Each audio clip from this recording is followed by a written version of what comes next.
Hey everyone, how's it going? This is Azran the Language Nerd here, owner of the Calgary Language Nerds, and welcome to today's YouTube video and, of course, podcast episode. First of all, I do want to acknowledge that the audio in this episode will be a bit echoey. And second of all, I'd like to acknowledge that the video quality, is not the best in this episode here. I'm standing in a hotel room at the moment in Singapore. This hotel room doesn't have the best lighting, and it also has somewhat echoey acoustics. So I found the place in the hotel room that has the best lighting, and so you can actually see me at least relatively clearly if you're watching on YouTube.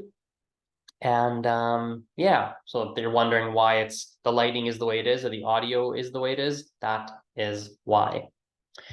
And I'm here in Singapore with a Taiwanese friend of mine. We're going to be here for 5 days in total, 3 of which we're going to be together. Actually, that's not true. Tuesday, Wednesday, Thursday, 3.5 days that we're going to be together. And then the other times I'm going to be essentially by myself. We're here to do some sightseeing, to hang out together and see what Singapore is like. And so it's going to be a lot of fun.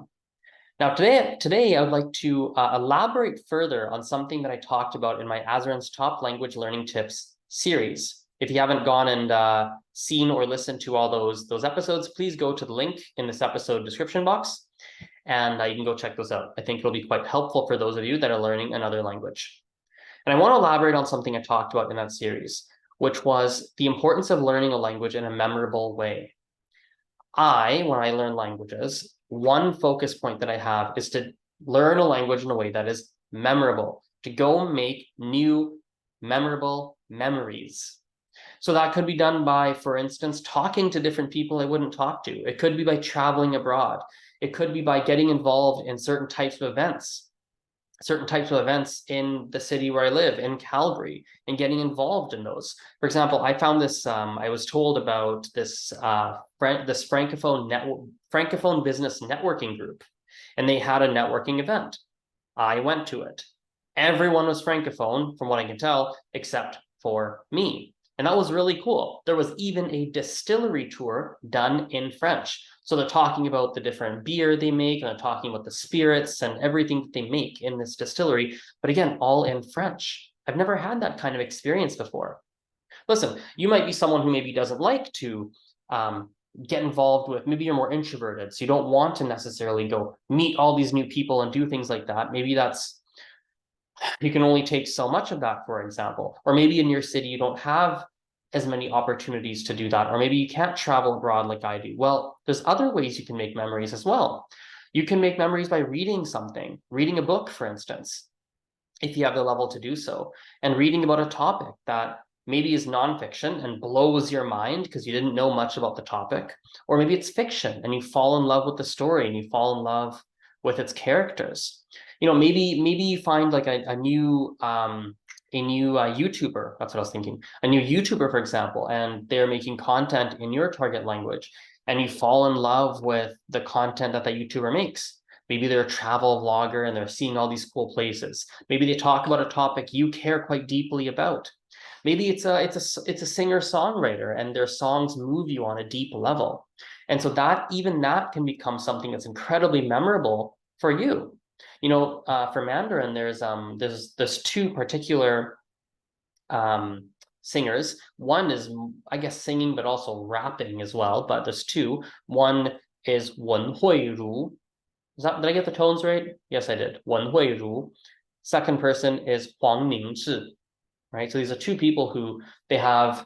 Huang Mingzhi, I like certain songs of his, not all of them. Wen Huiru, same thing. But both of those people, some of their songs have just moved me on a certain level. Wen Huiru in particular, during the pandemic, she was doing this one woman radio show, something like that. And it was, if I remember correctly, I think it was at least once a week, if not multiple times a week. And it was so cool. She'd like sing some songs, play her guitar, chit chat, reply to people's comments that were watching live, chit chat some more, sing some more. And that was I don't know, I really liked it. And so it was a very memorable way for me to interact, a meaningful and memorable way for me to interact with the Mandarin language. So to wrap this episode up here, this video and podcast up, just make sure I really want to emphasize that it's very important to learn a language in a way that's memorable and really meaningful. Meaningful is maybe a good way to think of it too. And that can be done through in-person activities that involve other people. So that can be done, for example, by going to language exchange events, traveling abroad, getting involved with the community that speaks your target language locally in your city, or it could be done in a way that's not necessarily with quote unquote real people live.